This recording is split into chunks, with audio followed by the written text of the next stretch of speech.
Hi, and welcome back to our third episode of LBCHNN. Today we're going to be talking about the recent humanitarian crisis in the city of Beirut, Lebanon, a discussion about what the census is and why the Trump administration has been trying to limit it, a new decision by the DHS to change their uniforms in response to the Portland protests, reports of ICE illegally detaining asylum seekers and children in a Texas hotel before deportation, and voting delays in Michigan and what that may mean for the November election with mail-in ballots. So I'm going to put on a suit, we'll get into it, but first, a word from our sponsors. Oh yeah, we don't have any. Keeping it low budget over here. So let's start with the recent humanitarian crisis that happened in Beirut, Lebanon. On Tuesday morning in Beirut, a warehouse exploded, resulting in a colossal blast that rocked the city. Lebanon's health minister said that at least 135 people died and at least 5,000 were wounded. At least 300,000 people have been displaced from their homes because of the destruction, and the death toll continues to rise as rescue workers have turned their attention towards the search for survivors in the immense wreckage. The cause of the explosion was a 6-year-old unprotected shipment of close to 2,750 tons of ammonium nitrate. Already in dire stress because of the pandemic, several of Beirut's hospitals were damaged by the blast, leaving 2 so damaged that they actually had to be shut down. Now, the remaining hospitals are being forced to treat the wounded in the streets and in the hallways. This is a humanitarian crisis because Lebanon before the explosion was already a country struggling from the economic crisis caused by the pandemic.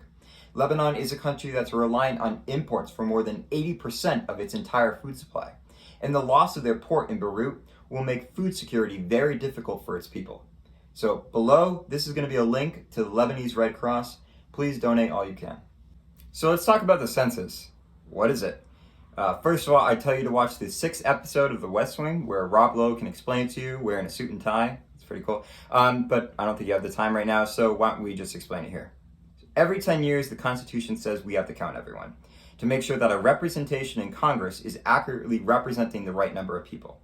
The census is also important in this regard because ideally it tells Congress what places to give funding to, and even how district lines are supposed to be drawn. But we'll leave that mess for another time. In 2020, census data is collected through the household's choice of either mail, phone, or online. Most households receive the printed census form that can be mailed back, but some remote parts of the country will be visited by a census taker. Census takers also come to households who don't complete the form. The census is mandatory, and if not completed, can result in a fine.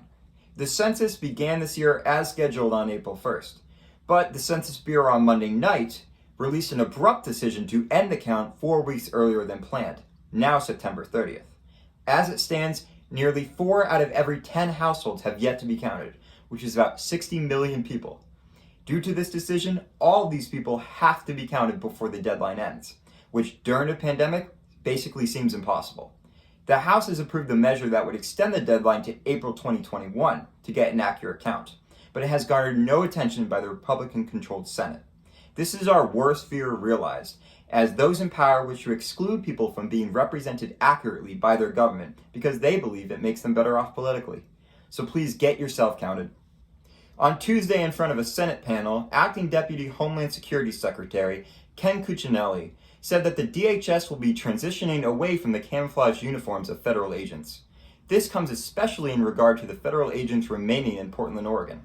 This decision to change the appearance of these agents is, to quote Cuccinelli, to address the military-like appearance of some Customs and Border Protection's officers' uniforms. The federal agents were sent and eventually surged to Portland to protect the courthouse from damages during the protests. But as the protests continued, we saw frequent clashes between the agents and the protesters, with the agents basically acting like secret police under an authoritarian government. It's for sure one of the most frightening things I've ever seen in our country during my lifetime, but I'm glad to see some changes. So let's talk about what's going on in immigration. A lawsuit was filed on July 24th by the ACLU on behalf of the Texas Civil Rights Project against the Trump administration for illegally detaining migrant children in a Hampton Inn hotel in McAllen, Texas, where they were going to be deported. Back in late March, the CDC issued an order allowing those who cross the border to be quickly deported to help mitigate the spread of COVID-19. What is lawfully supposed to happen is that all asylum seekers are to be put in government buildings where they can have access to an attorney. However, for weeks now, Mostly children asylum seekers have been detained in a hotel by ICE, where they are shut off from all legal protections in their wait to be deported. The Texas Civil Rights Project has been dedicated to any effort at all possible to provide these migrants with their rights from the outside, and these pictures show how the asylum seekers have tried to communicate while being detained. One attorney was actually assaulted when he tried to enter the hotel by ICE officials. The Hilton now confirmed that all asylum seekers have been moved from the hotel, but no one knows how many secret detainment illegal places that ICE is running where they're holding asylum seekers and denying them their rights. Mail-in balloting is emerging as a key part of the 2020 election landscape, but some recent primary voting in states like Michigan are showing what it's going to look like in the fall. On Tuesday, there were 5 state primaries, and all states, of course, had mail-in balloting. But there were some problems. In Michigan, some voters had reported that they never received their mail-in ballots, or they received them just days before the election. Now, of course, there is another option instead of mail-in balloting, which is just to go to your nearest polling location.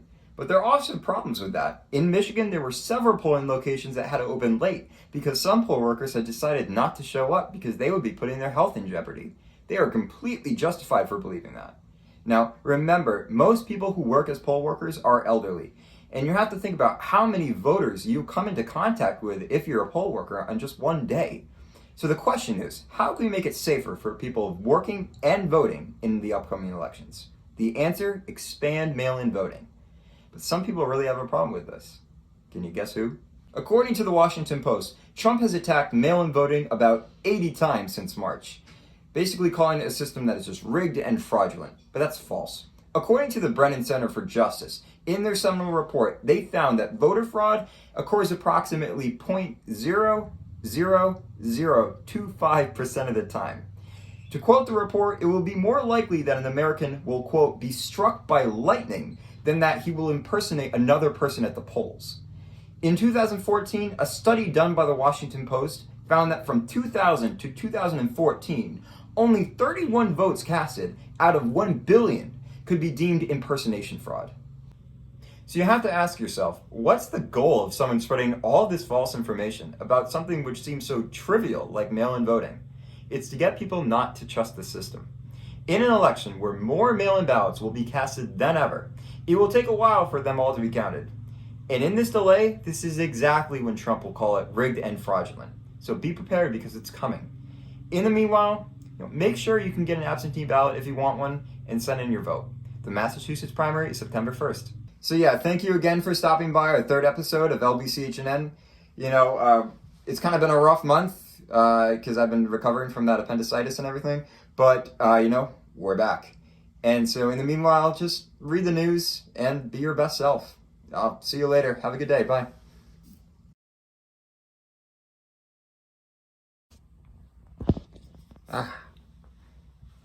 Is that right?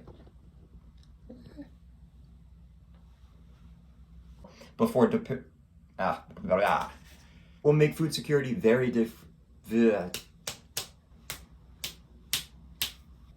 Wow. But we're back. But we're back. But we're back. But we're back.